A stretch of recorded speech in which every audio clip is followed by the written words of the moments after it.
Hello everybody, welcome to our first multiplayer battle on the channel. This one is against me, Fabledon, that's my current username, and Krek, who is one of my viewers, one of my more dedicated viewers as far as I'm aware, and he sent me a message a few days ago asking if I wanted to play some games with him, and I obliged. He told me off the bat he's pretty new, so, this is going to be more of an educational stream than anything, oh, not educational stream, but an educational video more than anything else. Just because this is like the last game we played, and there's improvement, but I'd like to provide some good positive feedback and kind of help him keep getting more accustomed to the game because he bought it fairly recently, and I'd like to make him a regular sparring partner. All right, so let's jump into this with what kind of army we have. He'd asked me to take it easy on him after the first few games, so I obliged. I brought kind of a meme undead army. So we've maxed out our zombie cap. So we have all of our zombies here, including the Tithes on this flank? Yeah, Tithes on this flank. We have a video over those guys, so if you want to come check them out, look through the Rhythms Around playlist, you'll find them there eventually. We also maxed out our skeleton spearmen, our skeleton, like normal skeletons, including the ROR skeleton warriors, the Konigstein stalkers. And then... Oh, Lord-wise, we have Heinrich Kemmler, because I needed to bring something that wasn't a complete meme, and I figured that Vlad would be too much, but Heinrich, he's not, like, the world's best Lord, but he's alright, so I wanted him more than, like, a generic necromancer, and I wanted to raise zombies instead of rights with Helmengorst. Anyways, to cap us off, we also have some direwolves in the back, deployed sneakily here. This is something you can do, by the way, for newer players who maybe haven't played or watched a bunch of multiplayer. You can hide Vanguard units in this back zone, and that really, unless you're paying a lot of attention to the minimap or you make an active effort as this player to swivel and check the back, that can pull a real sneaky on you, as you will see. We also have the dire pack here with them. We'll probably be doing a video over those guys come October, because October is our dedicated undead month. Anyways, so that's it for me. For Krek, we have a pretty ranged-heavy army, honestly. We got 2 cannons, 3 crossbows, 2 handgunners, and 2 Free Company militia, which is a lot. It's like, what, 6 units? No, it's way more. 1, 2, 3, 4, 5, 6, 7, 8, 9. 9 units you have to defend, which comes into play later in this game. Then he's also got Knights of the Blazing Sun, which are just a super cool looking model. I love these guys. Look at that. Look at that. Great choice for the DLC team to add those guys.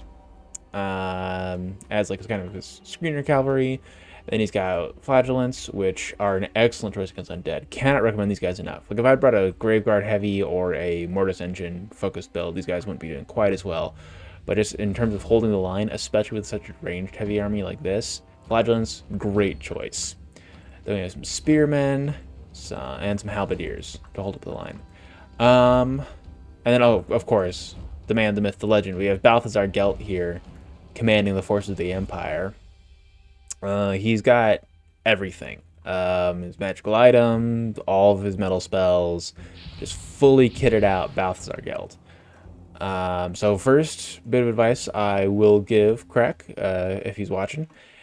You don't need all of this. This is a lot. Your Winds of Magic will never really let you use all these things, and most of them won't come up. Like, they'll have the potential to come up, but ultimately it's usually better to just save away from magic for other stuff.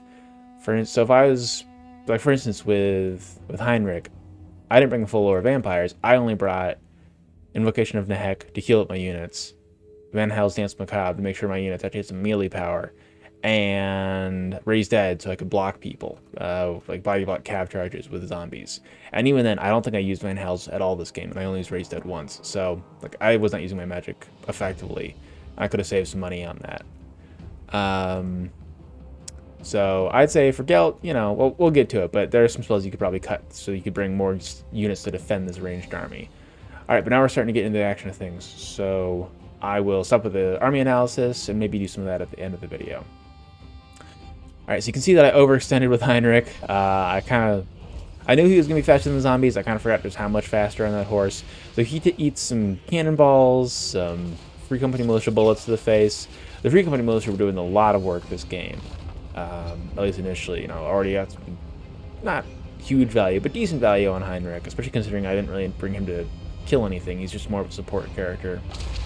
The cannons are pounding my zombies. That's not the best target priority. Each of these guys...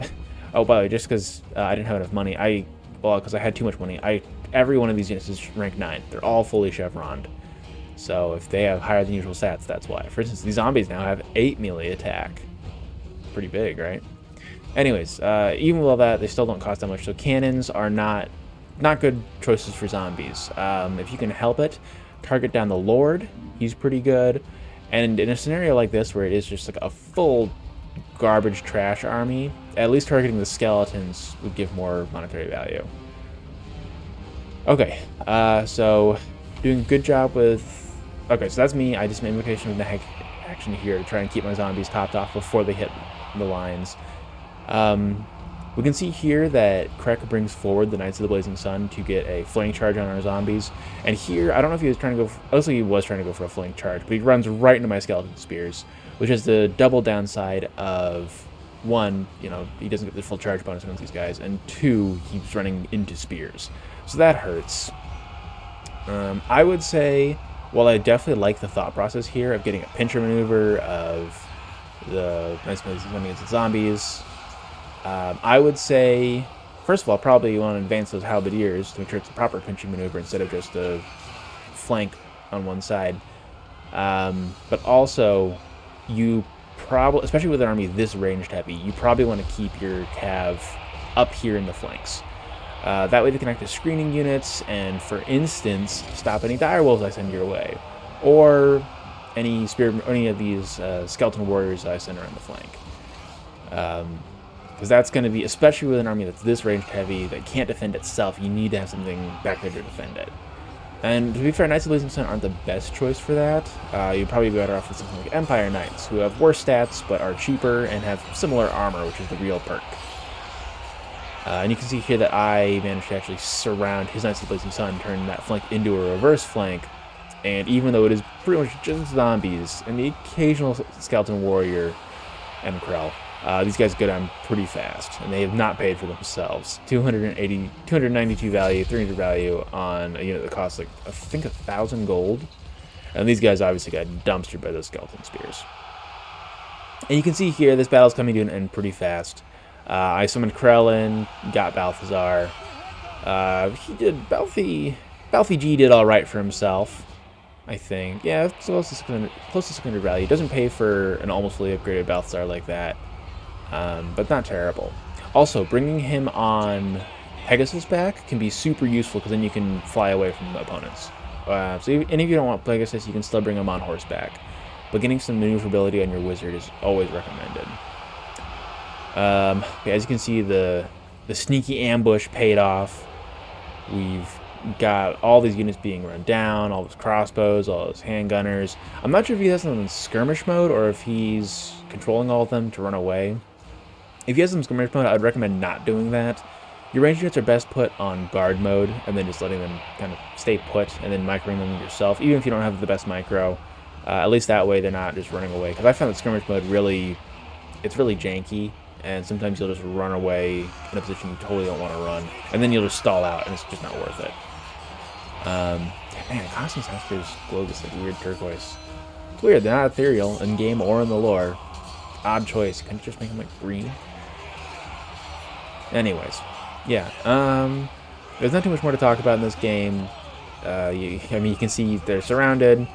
I lapsed in micro a little bit over here. I had these guys overextend chasing the Knights of the Blazing Sun. I eat a little bit of a Searing Doom, but not too much of one. And this army's not really vulnerable to a Searing Doom anyway. Okay, and then Krek pulls out because he knows that it is beyond redemption. So stuff I would say. First of all, this build, it was surprisingly effective. And part of that was, again, what I was facing. But if you want to try bringing nothing but the worst undead units on the roster in a land battle, this would not work in a domination battle, I don't think. The speed problem alone would be too much. But if you want to bring this on like a land battle, this could be funny. especially against like don't bring it against Khorne or anything like that, but against factions kind of like the Empire or Bretonnia, where it's like, you know, their staying power is pretty weak, and if you can catch them, you know, catch their cav units or something with these, you can do some work. That might work, but overall, this army is pretty bad. As I, although the rank 9 stuff was pretty funny, I can't show you it out of game, but all their stats were surprisingly good considering that they're all terrible and dead. But anyways, Krek. Hope you're listening to this, bud. So all in all, that was a decent fight, considering that your army was not necessarily teched out for what I brought. This would have been okay against an army that was super expensive, super elite. So like if I had brought a bunch of Graveguard, or even against Graveguard, you probably would have found yourself cut a little thin. But like if I had brought like, you know, double Terrorgeist, a bunch of Vargeists, maybe a Vargulf, you would have had a decent time, especially if your target priority was good, because then you had all these units to blow me out. Like cannons would be great against all of those, handgunners too, free company, everything would have been good against that. Battlestar Gelt's a great choice against factions where you're expecting elite units, because Final Transmutation is really good. You catch like 3 or 4 heavily armored units like Graveguard, or like for against other factions like Phoenix Guard or something like that. You nuke them with the Final Transmutation. You can do a lot of work. It's also good against lords. So if you see a lord you can't fight, like mano y mano, you want to Final Transmutation them. That's a good choice. But yeah, it's super, and also even the Knights of the Blazing Sun would be good against vampire counts if you want to use them as shock cavalry rather than as block cavalry. But this is a lot to try and defend. Probably too much. God, if I was going against vampire counts here, let's do a bit of theory crafting at the end of the video. If I was going up against vampire counts, there's so many ways to build it. That map we wouldn't have to be playing on just because it's unfair. I didn't mention it in game, but it's got that big hill, and if I had been the Empire, that would have been not good. Let's assume you still want to go with Balthazar. Staff of Valance is pretty good. If you have that, you can actually bring a second wizard if you want. Searing Doom's alright. But Plague of Rust, unless you're doing a very specific build, I can't recommend Plague of Rust. And that requires, honestly, more micro than I'm willing to put forward. Gehenna's Golden Hounds, you can usually leave that one at home. Glittering Robes, always leave that one at home. And Transmutation of Lead. I'd say these, really, if you're bringing Balthazar, you want to be bringing Searing Doom and Final Transmutation. Those are the big ones. And if you want to bring a third spell, if you really want to, Plague of Rust. Yeah. Because if you do have the micro, if you overcast that, you can like reduce an enemy's armor by 60, which really helps if you're trying to nuke an enemy down with like lightly armored units. I don't think we necessarily need to bring a hero with this build. It could be nice to get a bit of extra leadership, so like maybe a warrior priest or something. Because then they also give you your... Yeah, you know, I'd say actually against vampire counts, the warrior priest is a good choice, because Soulfire is so useful against enemy infantry. I'd say don't bring the Scroll of Power. Bard of the Warhorse is a good choice. I found Divine Power doesn't really do anything. Keep all the battle prayers. I'd say Benediction's pretty good. Empire has a little leadership, so keeping something like that's nice. And Banner of Eternal Flame, you can go either way. I'm just gonna drop it. Actually, wait, no, I'm not, because Invocation of the Heck makes you would be slowed down by burning units. Now, okay, back to this. Back against vampire counts. I'd say this is an excellent opportunity to bring the Sunmaker. Vampire counts, even a less swarming army than what I brought, will still probably have a fair amount of infantry. And the Sunmaker, this Hellstorm Rocket Battery Richmond Round, which we do have a video over as well, also in the Richmond Rounds video playlist, this will do a lot of work. If you'd brought one of these things, that would have absolutely mulched at least my zombie front line. So I can definitely recommend these things. Then we'll want to bring a nice durable front line. I think your idea of bringing Flagellants was a good choice. I think maybe bringing 4 of them to act as your as a dedicated front line can do a lot of work. Because even if they die to something pretty fast, like they die pretty hard to Graveguard, they're still going to hold the line for forever because they give, they get physical resistance, 14 more melee defense, they get up to a respectable enough 26, no armor, but that unbreakable means they're just going to hold forever.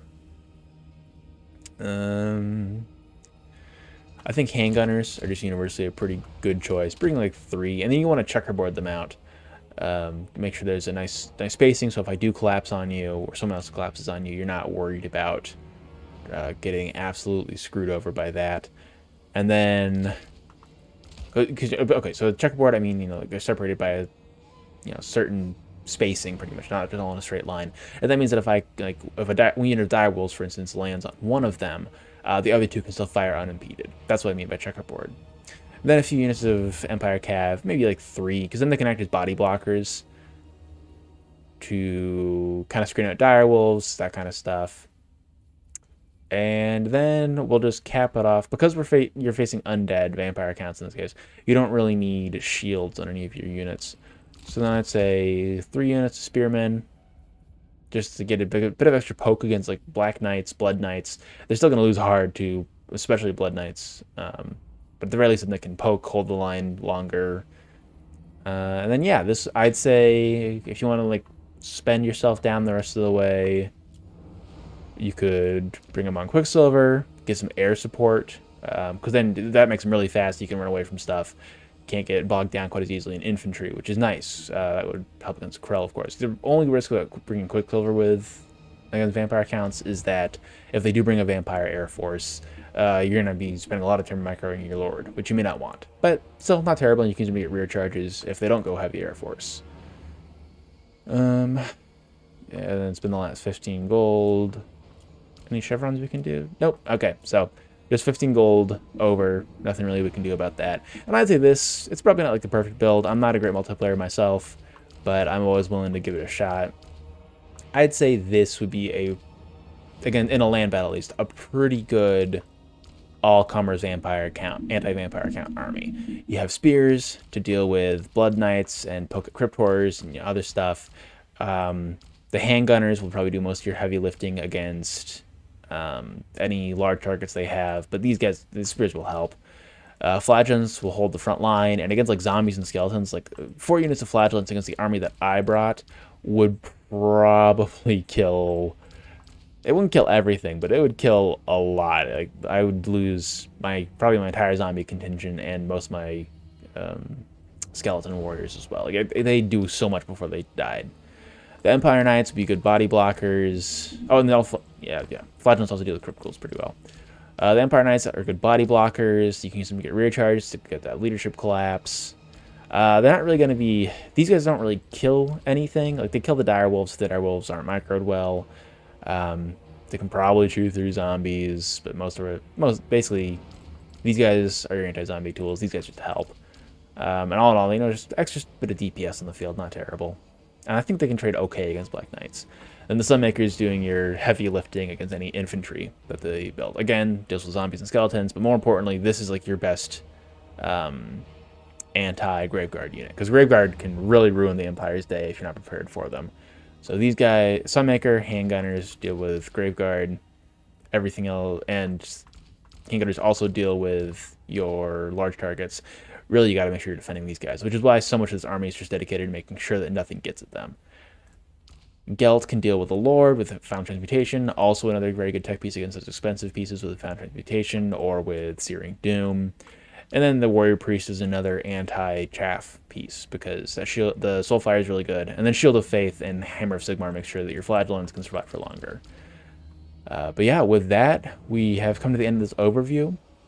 I hope it was mostly clear for everybody. Krek, if you see this, just tell me. You can either message me or you can put it in the comments.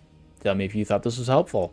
If anybody else wants to play against me, maybe show everybody how bad I actually am, or try and get some pointers if I do somehow manage to get the upper hand. I'm more than happy to. Just message me in my Discord. I'll put the link down below in the comments. And until next time, happy playing. Enjoy the ladder.